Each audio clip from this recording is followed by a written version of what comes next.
ইন্নাল হামদুলিল্লাহি ওয়াহদাহু ওয়াসসালাতু ওয়াসসালামু আলা মান লা নাবিয়্যা বা'দাহু আম্মা বা'দ।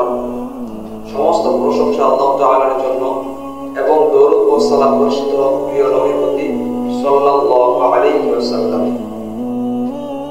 তো একটি গুরুত্বপূর্ণ বিষয় আপনাদেরকে বলবো। সেই গুরুত্বপূর্ণ বিষয়টি হচ্ছে আল্লাহ তাআলা কাদের প্রতি রহমত বা দয়া করেন না। عن جابر بن عبد الله رضي الله عنه قال قال رسول الله صلى الله عليه وسلم لا يرحم الله من لا يرحم الناس।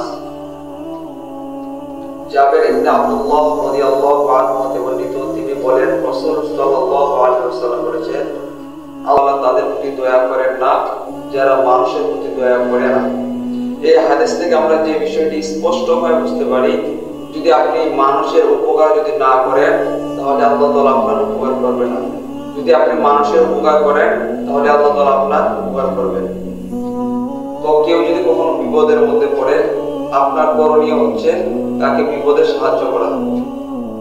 যাই হোক না কেন, আপনার পরিবারের কেউ বা আপনার প্রতিবেশীর কেউ বা আপনার আত্মীয়দের কেউ বা আপনার ফ্রেন্ড বা বন্ধু বা যে কোনো মানুষের হোক না কেন, বা অপর কোনো মুসলিম ভাই বা অন্য কোনো জাতির কোনো ব্যক্তি হোক না কেন, আপনি যদি তাকে তার বিপদের মধ্যে সাহায্য করেন তাহলে আল্লাহ তাআলা আপনার উপরে খুশি হবেন এবং আল্লাহ তাআলা আপনাকে সাহায্য করবেন ইনশাআল্লাহ। তো আমাদের উচিত কেউ যদি কোনো বিপদের মধ্যে পড়ে আমরা তাকে সাহায্য করার জন্য এগিয়ে যাব, তাহলে আমরা আল্লাহ তাআলার সাহায্য পাবো। আর আপনি যদি কারো বিপদের সাহায্য যদি না করেন তাহলে আল্লাহ তাআলা আপনাকে কোনো সাহায্য করবে না এবং আল্লাহ তাআলা আপনার উপর রাখবেন।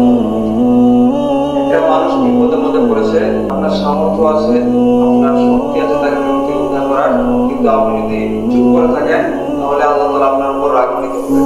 এজন্য কেউ যদি কোনো বিপদের মধ্যে পড়ে তাকে সাহায্য